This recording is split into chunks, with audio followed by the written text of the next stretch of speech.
එක දෙන්නේ බුදුරජාණන් වහන්සේ. ඒ හැරෙන්න කියන්නේ සෝතාපන්න මාර්ගස්ත පුද්ගලයෙක් හැරෙන්නට වෙනත් කිසිම පුද්ගලයෙක් සතරපා ගත නොවි ඉන්නවායි කියලා කියන්න බෑ. අපි දන්නවා දාන සීල භාවනා. මේක සසර දික් කරනවා කියලා කිව්වා. අපි දන්නවා දාන සීල වගේ කටයුතු වලින් ඉහළින්ම හිටපු කෙනෙක් තමයි අපේ ධර්මාශෝක අධිරාජ්‍ය. විහෙර විහාර 84000 හැදුවා. තමන්ගේ එකම පුතයි දුවයි ශාසනයට පූජා කරා. හැබැයි මරණින් පස්සේ කොහෙද ඉපදුනේ? සතරපාගත වුණා නේද? අපි දන්නවා ඒක. ඒ වගේමයි කොසල් රජතුමාගේ බිරිඳ මල්ලිකා දේවිය අසද්දෘශ මහා පින්කමක් කරේ එතුමිය. බුදුපාමොක් මහා සංඝරට ඒ වගේ දානයක් දීලා තිබුණේ නැහැ කවුරු. හැම ස්වාමීන් වහන්සේ නමක්ම හැම රහතන් වහන්සේ නමක්ම දානය වළඳනකොට මුතු කුඩයක් ඉහළගෙන ඉන්නවා පුහුණු කරපු ඇතෙක්. ඒ වගේම වචන වලින් විස්තර කරන්න බැරි ඒ අසද්දෘශ දානය දුන්න මල්ලිකා දේවිය මරණින් පස්සේ මොකද උනේ? සතර අපාගත වුණා. එහෙමනම් සතර අපාගත නොවෙන්නේ කවුද?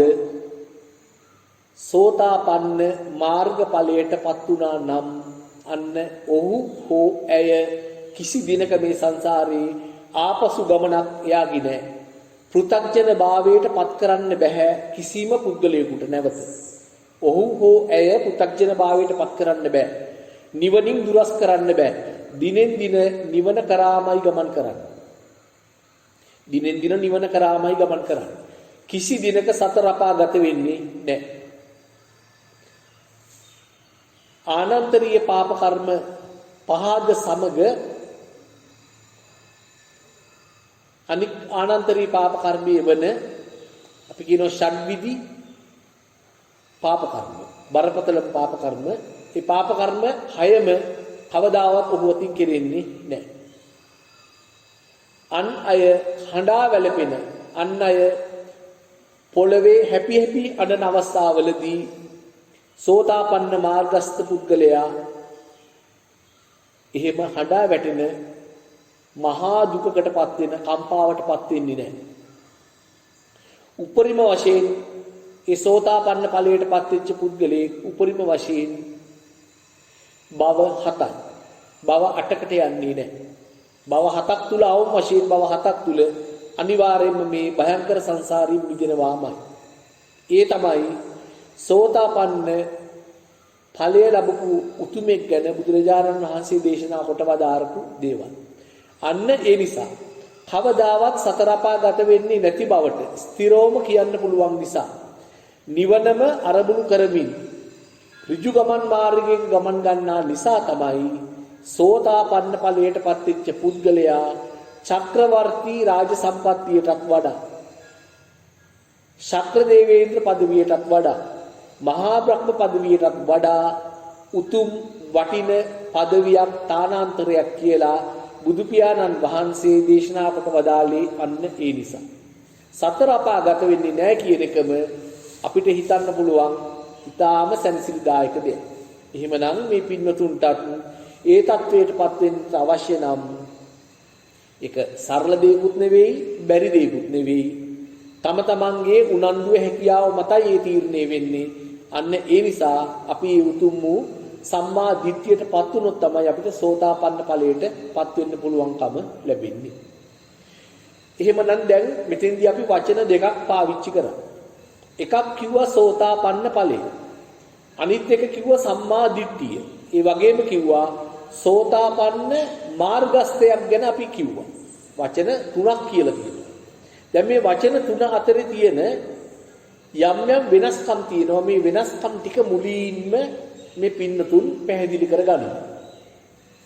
දැන් මේ පින්නතුන් දන්නවා අපි මේ සසර ඉපදෙමින් මැරෙමින් ලෙයින් කඳුලින් සුසුමෙන් පීඩිතව මේ අපි සසර ඉපදි මෙරි යන්නේ අපි ඒ උතුම් වූ චතුරාර්ය සත්‍ය ධර්මය අවබෝධ නොකළ නිසාමයි.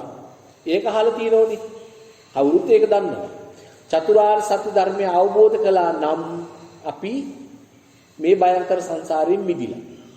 අපි චතුරාර්ය සත්‍ය ධර්මයේ එහෙමනම් අවබෝධ කරගෙන නැහැ. අපි කරන්න අවශ්‍ය වෙන්නේ මොකක්ද? චතුරාර්ය සත්‍ය ධර්මය අවබෝධ කර ගැනීමයි එහෙමනම් කළ යුත්තේ. මේ දුකින් මිදෙන්න නම්, මේ සංසාරයෙන් මිදෙන්න නම් චතුරාර්ය සත්‍ය ධර්මය අපි අවබෝධ කරගත යුතුයි. හොඳයි. මොකක්ද දැන් චතුරාර්ය සත්‍ය ධර්මය? අපි පොතපතෙන් අහලා තියෙනවනේ මේ පින්නතුන් නේද? ඔව්. චතුරාර්ය සත්‍ය ධර්මය කියන්නේ චතු කියලා කියන්නේ හතරයි. ආර්ය කියලා කියන්නේ කිසිදු කෙනෙකුට වෙනස් කරන්න බැරි. සත්‍ය හතරක් තියෙනවා මේ ලෝකේ. අන්න චතුරාර්ය සත්‍ය ධර්ම. අපේ සිද්ධාර්ථ කුමාරයා ගයා ශීර්ෂයේදී සම්මා සම්බුද්ධත්වයට පත් වෙනවා කියලා කරෙත් මොකද්ද? ඒ උතුම් වූ ලෝක ධර්මතා හතර තමන්ගේ ඥාණයෙන් වෙනත් අයගේ උදව්වක් නැතිව තමා විසින්ම තම ප්‍රඥාවෙන් අවබෝධ කිරීමම තමයි කරන්නේ. දැන් උන්වහන්සේ අපිට ඒ ගැන පැහැදිලි කරලා ඒ මාර්ගය පෙන්වා දීලා තියෙනවා. ඒ පෙන්නපු මාර්ගයට අනුව හිතලා ඒ මාර්ගයේ යන එකයි අපි කරන්නේ. එතකොට චතුරාර්ය සත්‍ය ධර්මයේ කියලා කියන්නේ සත්‍ය හතරක්. සත්‍ය හතරක්. මොකද්ද සත්‍ය හතර? එකක් දුක්ඛ ආර්ය සත්‍ය. දුක්ඛ ආර්ය සත්‍ය. ඊළඟ එක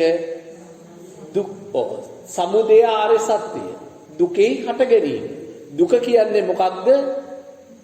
දුක හටගන්නේ කොහොමද? නැත්තම් දුකට හේතුව මොකක්ද? ඊළඟ එක දුක්ඛ නිරෝධය. ඒ කියන්නේ දුක නැති කිරීම නැත්තම් නිවන. ඊළඟ එක දුක්ඛ නිරෝධ ගාමිනී පටිපදාව. ඒ කියන්නේ දුක නැති කරන්න අනුගමනය කළ යුතු මාර්ගය. ඔන්න සතර නුවණ. මේ සතර නුවණ නැති නිසා තමයි අපි මේ භයංකර සංසාරී ඉපදිමින් මැරෙමින් හඬමින් සුසුම් හෙලමින් ලේ කඳුළු වගුරෝමින් අපි මේ සසර ගමන් කරන්නේ ඔය සතර නුවණ අපිට නැති නිසා.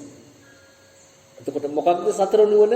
නැවත අපි මතක් කරොත් දුක්ඛ සත්‍ය, සමුදය සත්‍ය. සමුදය සත්‍ය කියන්නේ දුක කියන්නේ මොකක්ද කියන එක එකක්. දුකේ හට ගැනීම වෙන්නේ කොහොමද කියන එක තව එකක්. ඊළඟ දේ තමයි දුක්ඛ නිරෝධය, දුක නැති කිරීම. ඊළඟ එක දුක්ඛ නිරෝධ ගාමිනී පටිපදාව. දුක නැති කරන්නේ කොහොමද? කුමන මාර්ගයෙන්ද කියන එක. පැහැදිලිද? මෙතන මේ සතර කරුණු ගත්තොත් මේ පින්නතුන්ට පැහැදිලි වෙනවා. මේ සතර කරුණු නැවත කොටස් දෙකකට බෙදන්න පුළුවන්. බලන්න එහෙම පුළුවන්ද කියලා. මුල් කරුණු දෙකෙන් කියනවා දුකත් දුකේ හට ගැනීම. ඒක එක පැත්තක්. ඊළඟ කරුණු දෙකෙන් කියනවා දුක නැති කිරීමත් නිවනට යන මාර්ගයක් ඊළඟ එකකින් කියනවා. පැහැදිලිද? මුලින් කියනවා දුක, මෙන්න දුක. මෙන්න ඒ දුක හට ගන්න විදිය. ඒක එක පැත්තක්. අනිත් පැත්ත කියනවා දුක නැති කරන්නේ, දුක නැති කරනවා කියන්නේ මෙන්න මේකටයි. ඒක කරන්න අනුගමනය කළ යුතු මාර්ගය මෙයයි කියලා අනිත් පැත්තේ තියෙනවා නිරෝධයේ පැත්ත අනිත් පැත්ත. පැහැදිලි නේද පින්නතුන්ට? හරි. දැන් අපි වචන වලින් නම් දන්නවා දුක්ඛ සත්‍ය, සමුදය සත්‍ය, නිරෝධ සත්‍ය, මාර්ග සත්‍ය කියන එක අපි වචන වලින් දන්නවා. හැබැයි අපි මේක අවබෝධ කරගෙන නැහැ. ඒ අවබෝධ කරගෙන නැති නිසා ඒ අවබෝධ ඥානය ගත්තොත් තමයි අපි මේ දුකින් මිදෙන්නේ. හොඳයි. දැන් ඒක පොඩ්ඩක් අපි පැත්තකින් තියමු. දැන් චතුරාර්ය සත්‍ය ධර්මය අවබෝධ කළ යුතුයි. ඒක හරි. ඒක අපි පැත්තකින් තියමු. දැන් මේ පින්නතුන් බලන්න අපි අද ගාථා රත්නයකින් ආරම්භ කළ මේ ධර්මදේශනය පවත්වාගෙන යනකොට අපි කිව්වේ චතුරාර්ය සත්‍ය ධර්මය අවබෝධ කර ගැනීමක් ගැන නෙවෙයි. අපි කිව්වේ සෝතාපන්න ඵලයට පත්වීමක් ගැන. දැන් අපි බලමු අන්න ඒ සම්බන්ධයෙන් පොඩ්ඩක් සාකච්ඡා කරමු. දැන් අපි දන්නවා සෝතාපන්න ඵලය, සක්‍රදාගාමි ඵලය, අනාගාමි ඵලය, අරියත් ඵලය කියලා ඵල හතරක් ගැන අහලා තියෙනවනේ.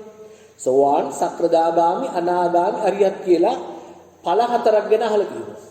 සතර ඵල කියලා කියන්නේ නේද? ඒ ස්වාමීන් වහන්සේලා පුණ්‍යානුමෝදනා කරනකොට කියන්නේ සතර ඵල කියලා. සතර ඵල කියන්නේ සෝවාන්, සක්‍රදාගාමි, අනාගාමි, අරියත්. දැන් සෝවාන් කියන ඔය ඵලයට පත් වෙන්න තියෙනවා මාර්ගයක්. ඒ මාර්ගය තමයි මොකක්ද? සෝතාපන්න මාර්ගය. සෝතාපන්න මාර්ගයේ තියෙනවා ඒකේ කෙලවර තියෙනවා සෝතාපන්න ඵලය. සෝතාපන්න ඵලය ලැබපු පුද්ගලයාට ඉස්සරහට යන්න මාර්ගයක් තියෙනවා. ඒක තමයි සක්‍රදාගාමි මාර්ගය. ඒකේ කෙලවර තියෙනවා තවත් නවාතනක්, තවත් ඵලයක්, සක්‍රදාගාමි ඵලය. සක්‍රදාගාමි වෙච්ච උතුමාට යන්න තව ඉදිරි පාරක් තියෙනවා. ඒක තමයි අනාගාමි මාර්ගය. ඒකේ කෙලවර තියෙනවා ඒකේ නවාතන ඵලය, අනාගාමි ඵලය. අනාගාමි උතුමාට යන්න ඉදිරි මාර්ගයක් තියෙනවා. ඒ තමයි අරිහත් මාර්ගය. ඒකේ කෙලවර තියෙනවා අරිහත් භාවය. නැත්තම් සම්පූර්ණයෙන්ම දුකින් මිදීම. දැන් මේක හිතින් මේ පින්නතුන්ට බවා ගන්න පුළුවන්. සෝතාපන්න මාර්ගයේ තියෙනවා ඒකේ කෙලවර සෝතාපන්න ඵලය. සක්‍රදාගාමි මාර්ගය සක්‍රදාගාමි ඵලය. අනාගාමි මාර්ගය අනාගාමි ඵලය. අරිහත් මාර්ගය අරිහත් ඵලය. පැහැදිලිද? ඵල හතරයි මාර්ග හතරයි. එකතුව කීයද? 8යි. ඔන්න එහෙමනම් දැන් බලන්න. ඔය 8 ගැන තමයි කියන්නේ අපි මහා සංඝ රත්නයට වැඳ නමස්කාර කරනකොට අපි කියනවා සුපටිපන්නෝ භගවතෝ ශාවක සංඝෝ උජ්ජුපටිපන්නෝ භගවතෝ ශාවක සංඝෝ ඥායපටිපන්නෝ භගවතෝ ශාවක සංඝෝ සාමීචි පටිපන්නෝ භගවතෝ ශාවක සංඝෝ. මම ඒක පස්සේ කියන්නම් ඊ ටික. යදිදං චත්තාරි මේ ආකාරයට 4යි. යදිදං චත්තාරි පුරුෂ යුගානි. යුගල වශයෙන් ගත්තොත් එහෙම පුද්ගලයන් 8ක් එනවා. ඔන්න 8. ඒස භගවතෝ ශාවක සංඝෝ. අන්න ඔවුන් තමයි භාග්‍යවත් වූ බුදු පියාණන් වහන්සේගේ ශ්‍රාවකයන් වන්නේ. ඒස භගවතෝ ශාවක සංඝෝ.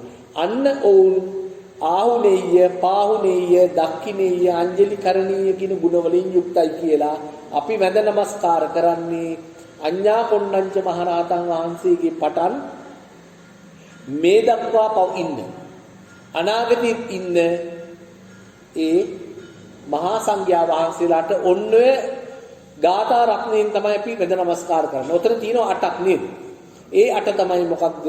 සෝතාපන්න මාර්ගයේ සෝතාපන්න ඵලය, සක්‍රදාගාමි මාර්ගයේ සක්‍රදාගාමි ඵලය, අනාගාමි මාර්ගයේ අනාගාමි ඵලය, අරියත් මාර්ගයේ අරියත් ඵලය. ඔන්න 4 ඵල සහ 4 මාර්ග.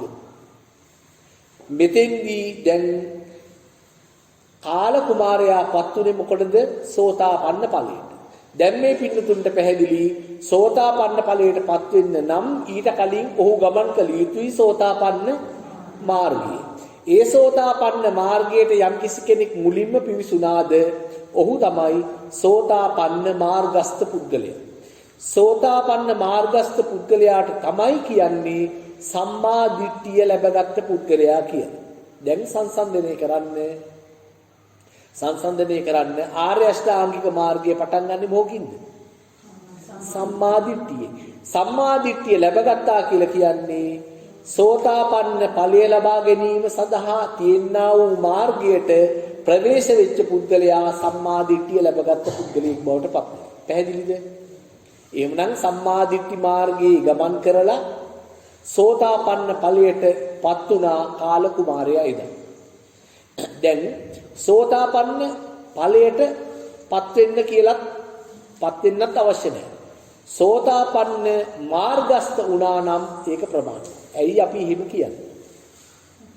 සෝතාපන්න මාර්ගස්ත පුද්ගලයාට බුදුරජාණන් වහන්සේ කියනවා සම්මා දිට්ඨියට පත් වෙච්ච පුද්ගලෙක් කියලා. සම්මා දිට්ඨියට පත් වෙච්ච පුද්ගලෙක්. සම්මා දිට්ඨියට පත් වෙච්ච පුද්ගලයෙක්ගෙන් තමයි සංකල්පනාව යහපත් වෙන්නේ. සම්මා සංකප්පෙන්නේ සම්මා දිට්ඨිය ලබා ගත්තොත්. පැහැදිලිද? සම්මා දිට්ඨිය ලබා ගත්තොත් තමයි සම්මා සංකප්ප. සම්මා දිට්ඨිය ලබා ගත්තොත් තමයි සම්මා වාචා. සම්මා දිට්ඨිය ලබා ගත්තොත් තමයි යහපත් වූ ක්‍රියාවන් සම්මා කම්මන්ත. ඒ තුනේම එකතුව තමයි දැන් සම්මා සංකප්ප කියලා කියන්නේ සිතිවිලි. යහපත් වූ සිතිවිලි. සම්මා වාචා කියන්නේ යහපත් වූ වචන. සම්මා කම්මන්ත කියන්නේ යහපත් වූ ක්‍රියා. සිත, කය, වචන. පැහැදිලිද? සිත, කය, වචන තුනේ එකතුව තමයි යහපත් දිවි පැවැත්ම සම්මා ආජීව. සම්මා ආජීවයට පත්වෙච්ච පුද්ගලයා තමයි මේ දුකින් මිදෙන්න උත්සාහ කරන්නේ. සම්මා වායාම ඔහු සතු. එයාටයි නිවැරදිව සිහිය පිහිටවන්න පුළුවන් වෙන්නේ. සම්මා සතිය ලැබෙන්නේ සම්මා දිට්ඨිය ලබාගත් පුද්ගලයෙකුට මිස අන් අයට නෙවෙයි. අන්තිමටම සිත සමාධිගත වෙන්නේ නිවැරදිව සිත සමාධිගත වෙන්නේ සම්මා දිට්ඨිය ලබාගත් පුද්ගලයෙකුට. සම්මා සමාධිය ලැබෙන්නේ සම්මා දිට්ඨිය ලබාගත්තොත් පමණයි. අන්න ඒ නිසායි අපි පැහැදිලි කරේ සම්මා දිට්ඨිය නැත්තම් ඉතුරු සියලුම දේවල් අපේ මිච්ඡා සංකප්ප, මිච්ඡා වාචා, මිච්ඡා කම්මන්ත, මිච්ඡා ආජීව ඔය ආකාරයෙන් තමයි ගමන් කරන්නේ. අපි බුද්ධාගම පාඩමේදී නම් ඉගෙනගෙන තියෙනවා යහපත් වූ දිවි පෙවතක් ගෙවුවොත් සම්මා ආජීව නේද? ඒ පොතට සාමාන්‍ය පෙළ හරි උසස් පෙළ හරි විශේෂ නිර්දේශයට ලකුණු ලැබෙනවා එහෙම. හැබැයි මේ සංසාර ඕඩෙන් එතර වෙන පරීක්ෂණයේදී ඒ ආකාරයෙන් කටයුතු කරොත් ඒ ආකාරයෙන් දැනගෙන අපි ඉදිරි කටයුතු කරොත් අපි විභාගයේ ෆේල් වෙනවා. ඒ සංසාර ඕඩෙන් ඈතර වන්න බෑ. අනන්ත අප්‍රමාණ සංසාර ඕඩෙන් ඈතර වෙන විභාගයේ ෆේල් වෙච්ච නිසා තමයි අපි මේ සංසාරේ නැවත ඉපදිමින් ඉන්නේ. එහෙමනම් අපි මොකක්ද කළ යුතු වෙන්නේ? අපි කළ යුතු වෙන්නේ සම්මා දිට්ඨිය ලැබ ගැනීමමයි. සම්මා දිට්ඨිය ලබා ගන්නවා කියන එකට තවත් සමාන වචන තුනක් තියෙනවා. සම්මා දිට්ඨිය ලබාගත් පුද්ගලයාටම තමයි කියන්නේ සත්‍ය ඥානය ලබාගත් පුද්ගලයා කියලා.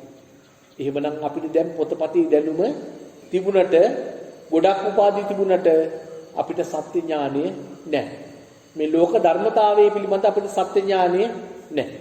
එහෙමනම් සම්මා දිට්ඨිය ලබාගත්තොත් අපි කියනවා අන්න ඒ පුද්ගලයා සත්‍ය ඥානය ලබා ගත්තා කියලා. නැත්තම් කියනවා ඥාන දර්ශනය ලබා ගත්තා කියලා.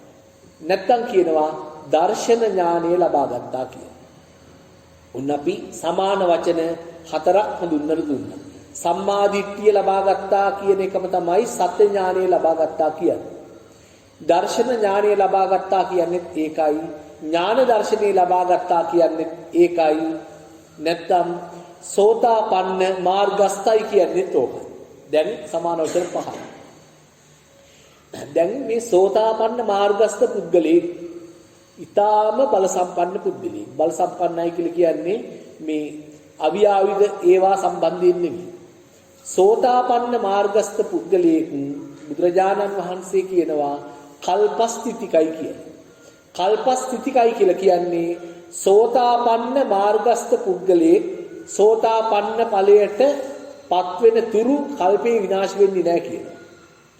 සෝතාපන්න මාර්ගස්ථ පුද්ගලයෙක් සෝතාපන්න ඵලයට පත්වෙන තුරු ඔහුට හානියක් කරන්න, ඔහුව මරන්න කිසිම කෙනෙකුට බෑ. කිසිම කෙනෙකුට බෑ. ඒ තරම්ම ප්‍රබලයි සෝතාපන්න මාර්ගස්ථ කෙනෙක්. ඒකෙන් අදහස් කරන්නේ කල්පය ඒ සෝතාපන්න මාර්ගස්ථ පුද්ගලයා සෝතාපන්න වෙන්නේ නැතුව ඉන්නකොට කල්පේ විනාශ වෙන්නේ නැහැ කියන එක නෙවෙයි.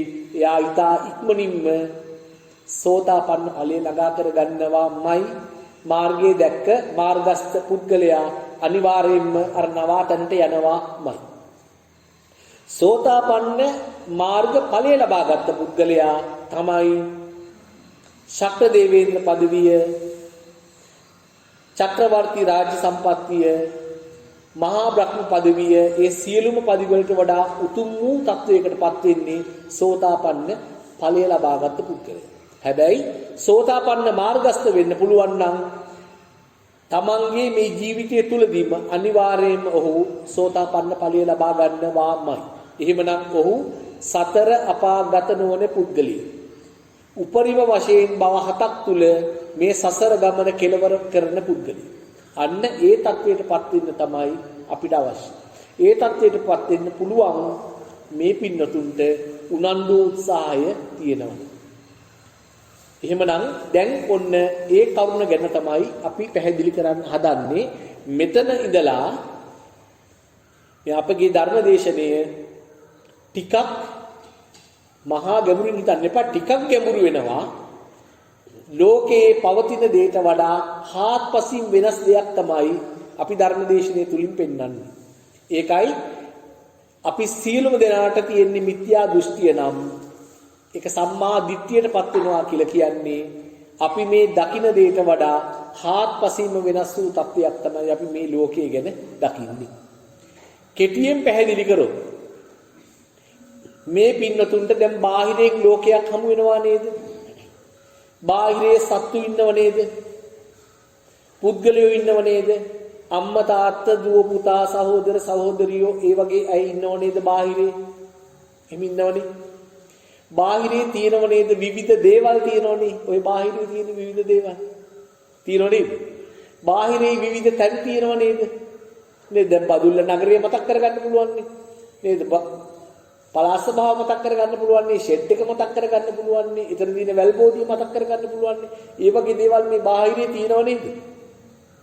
ආන්න ඒ බාහිරේ තියෙන සතෙක් පුද්ගලයෙක් දෙයක් තැනක්. ඔච්චරනේ ලෝකය කියලා කියන්නේ. සතෙක් පුද්ගලයෙක් දෙයක් තැනක් නේද මේ ලෝකය කියලා කියන්නේ. ඊට වඩා එහක් දෙයක් තියනවද? සත්වයේ පුද්ගලයෝ. සත්තු මිනිස්සු සේරම එක එක වර්ගයක් තියෙනවා. සත්තු පුද්ගලයෝ. දෙයක්. දෙයක් වගේ සීලුම දේවල් අනිත් ඒවා දේවල් නේද? දෙයක්. තැනක්. ඔන්න ඔය සත්වයේ පුද්ගලයෙක් දෙයක් තැනක් බාහිරින් හමු වෙන තාක්කල් මේ බාහිරේ හමු වෙන තාක්කල් මේ පින්නතුන් ඉන්නේ මිත්‍යා දෘෂ්ටි. එහෙමනම් සම්මා දිට්ඨියටපත් වෙච්ච පුද්ගලයෙක් දන්නවා සත්වයා පුද්ගලයා දේවල් ස්ථාන සියල්ලම බාහිරේ නෙවෙයි තමා තුලින්මයි නිර්මාණය වෙන්නේ කියලා එයා දකිනවා. ඔන්න ඔය දැකීම, ඔන්න ඔය දර්ශන ඥානය ලබා ගන්න එකයි සෝතාපන්න මාර්ගස්ත කියලා කියන්නේ. මේ ලෝකයේ තියෙන තත්වයට වඩා හාත්පසින්ම වෙනස් තත්වයක අවබෝධතා ඥානයක් ගන්න එක කරන්න තියෙන්නේ. එහෙම ගත්තා කියලා ඒ පුද්ගලයාගේ විශේෂයක් නෑ පේන්නේ පිටට. එයා ඇවිදිනකොට වෙනස් විදියකට ඇවිදින්නේවත්, එයා කතා කරනකොට වෙනස් විදියකට කතා කරන්නේවත්, එයා කන බොන්නේ වෙනස් විදියකටවත් එහෙම බාහිරින් දෙයක් නෑ. කිසි වෙනසක් නෑ. ඒ පුද්ගලයා දන්නවා බාහිරේ සත්වය පුද්ගලයෝ දේවල් ස්ථාන නෑ.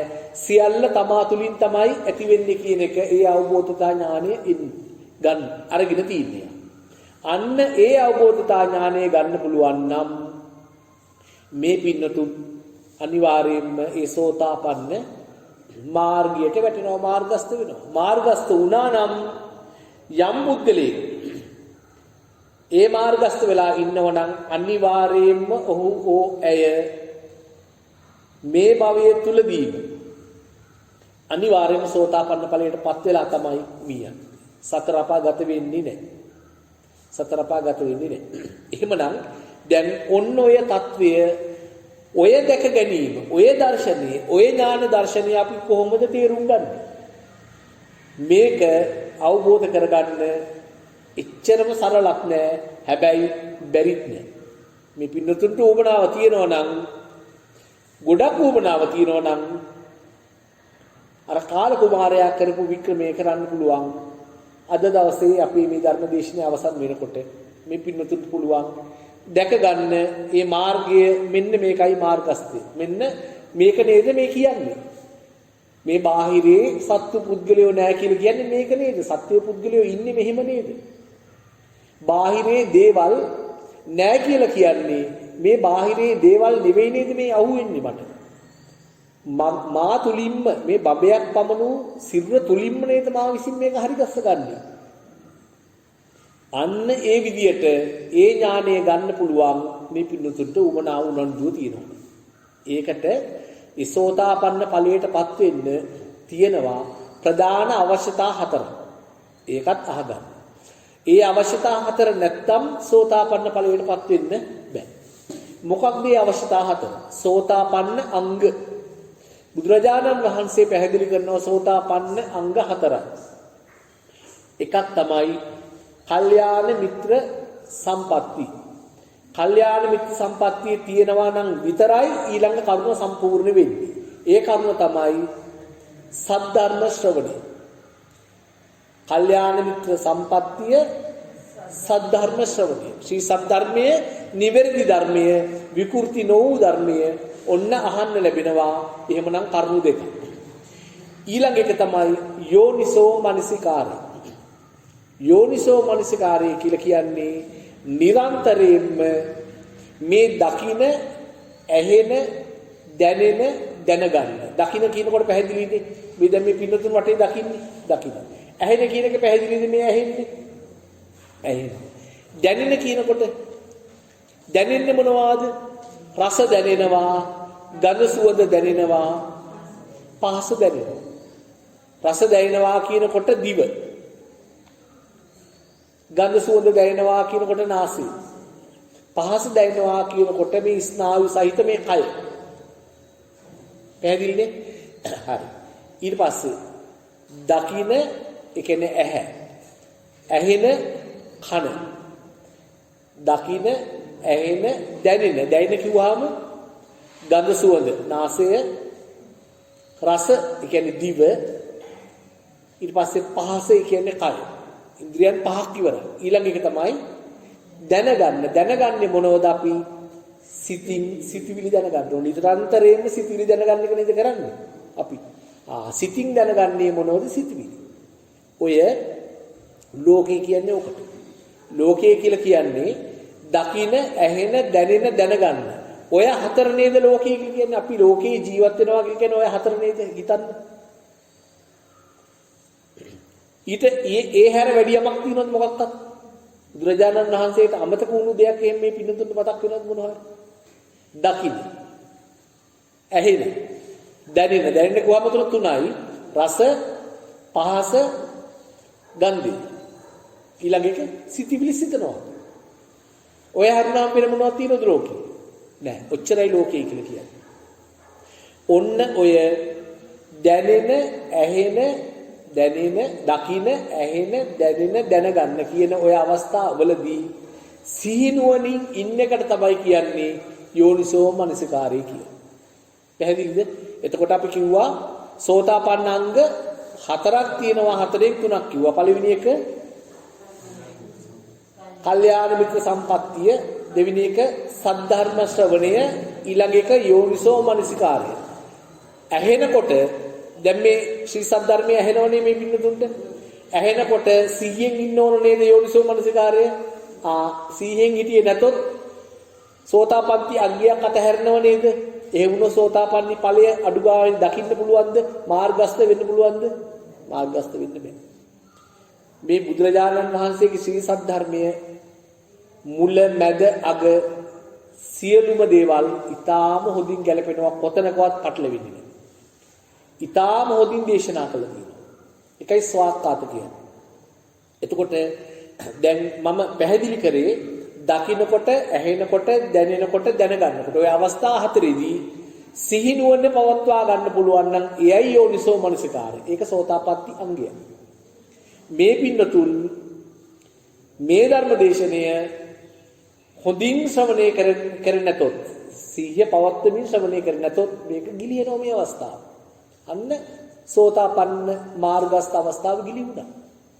ඒ නිසා ඔන්න අවස්ථා තුනක් අපි කිව්වා, කරුණු තුනක්. කල්යාණ මිත්‍ර සම්පත්තිය, සද්ධර්ම ශ්‍රවණය, යෝනිසෝ මනසිකාරය, ඊළඟ එක ධම්මානුධර්ම ප්‍රතිපදාව. මේ කියලා දෙන මේ ධර්ම කරුණු ටික නුවණින් අහගෙන ඉඳලා ඒ මොහොතේදී දකින්නකොට, ඇහෙනකොට, දැනෙනකොට, දැනගන්නකොට නුවණින් මෙනෙහි කරොත් අනිවාර්යයෙන්ම මේ පින්නතුන් ඒ තත්වයටපත් වෙනවාමයි. ඒක වළක්වන්න බෑ. මායයටවත් කිසි කෙනෙකුට ඒක වළක්වන්න බෑ. අනිවාර්යයෙන්ම සෝතාපන්න මාර්ගස්ත වෙනවාමයි. නොබෝ දිනකින් මී යන්න කලින් සෝතාපන්න ඵලයටපත් වෙනවාමයි. ඒක බුදුරජාණන් වහන්සේ පැහැදිලිවම දේශනා කළා තියෙනවා. ඒකයි කල්පස්ථිතික කියන්නේ. ඉතින් අපිට ශක්‍ර දේවේන්ද්‍ර পদවිය, චක්‍රවර්ති රාජ්‍ය සම්පත්තිය, මහා බ්‍රහ්ම পদවිය, ඕවාට වඩා ඒවයේ අපි අනන්ත අප්‍රමාණ ඉඳලා ඒවයේ මොනතරම් සැප සම්පත් වින්දා හෙට සතර අපා ගත වෙන්න નિયમિત නම් අර මස් කඩේට අරගෙන යන හරකෙකුට මොනතරම් සැප සම්පත් තිබුණත් වැඩක් තියනවද? එයා ඉදිරි දවසක මස් කඩේට යනවා නම් ඒ හරකා විඳින සැප සම්පතින් පළක් තියනවද? අන්න ඒ වගේ තමයි අපි මේ විදින සැප සම්පතත් චක්‍රවර්ති රජතුමෙක් විදින සැප සම්පතත් ශක්‍ර දේවේන්ද්‍ර পদවියේ ඉන්න පුද්ගලයෙක් විදින සැප සම්පතත් මහා බ්‍රහ්ම পদවියේ ඉන්න පුද්ගලයෙක් විදින අනන්ත අප්‍රමාණ සැප සම්පතත් ඒ දේවල් කිසිම පළක් නැති පුහු දේවල්. මොකද ඉදිරිය භයානකයි. ඉදිරියේ සතර අපාගත වෙන්න තියෙනවා නම් අද විදින සැපෙන් පළක් නැහැ. අද විදින සැපෙන් පළක් නැහැ. අන්න ඒ විදියට හිතලා මේ පින්නතුන් උත්සාහ කරන්න ඒ ඊතා උතුම් වූ පරම උතුම් වූ ඒ සෝතාපන්න මාර්ගස්ත වෙන්න. මේ මාර්ගස්ත වුණා කියන්නේ ඵලය ලැබෙනවා. ඒ මාර්ගස්ත වෙන්නට අවශ්‍ය දහම් කරුණු සියල්ල අප අඩු නැතුව පැහැදිලිව හැකි පමණින් පැහැදිලිව කියා දෙන්න උත්සාහ කරනවා. ඒ ධර්ම කරුණු වලට සිත යොමු කරන එක මේ පින්නතුන්ගේ තම තමන්ගේ වැඩ. සසර බය දන්නවා නම් ඒ අවශ්‍ය කටයුතු කරන්න පුළුවන්. එතකොට දැන් එහෙමනම් අපි පැහැදිලි කරන මේ කරුණු ටිකක් දැන් ඔන්න ගැඹුරු වෙනවා. හැබැයි මතක තියාගන්න මේක ගැඹුරු වෙනවා කිව්ව ගමන් ඔන්න ඕක තමයි මට බැරි. ඔන්නේ ගැඹුරු කරුණු නම් මට තේරෙන්නේ නැහැ කියලා පස්ස ගහන්න එපා. මං හිතන්නේ මෙතන ඉන්න අපි සියලු දෙනාම ඉස්කෝලේ ගිහිල්ලා තියෙනවනේ. ඉස්කෝලේ විභාග සමත් වෙලා තියෙනවනේ. ඒ විභාග සමත් වෙන්න කටපාඩම් කරන්න පුළුවන් අපිට මේ කරුණු ටික තේරුම් ගන්න බෑ කියලා කිව්වොත් ඒ බැරි අපිට ඕන කමක් නැති නිසාමයි. එක්කෝ අපේ නිදිමත තීන මිද්දේ, එක්කෝ අපේ හිත විසිරෙන ගති, යෝනිසෝ මනසිකාරයේ අඩුකම්, ඔය වගේ අපේම අඩුපාඩු හදාගන්න පුළුවන් අඩුපාඩුයි අපිට තියෙන්නේ. අපි අර ඉතුරු කරුණු ඔය හතරම සම්පූර්ණ කරගත්තොත්, ඔය සෝතාපන්න අංග හතරම සම්පූර්ණ කරගත්තොත් දැන් ප්‍රශ්නේ තියෙන්නේ යෝනිසෝ මනසිකාරය තමයි පවත්වා ගන්න වෙන්නේ. ඊට පස්සේ මේ කියන ධර්ම කරුණු වල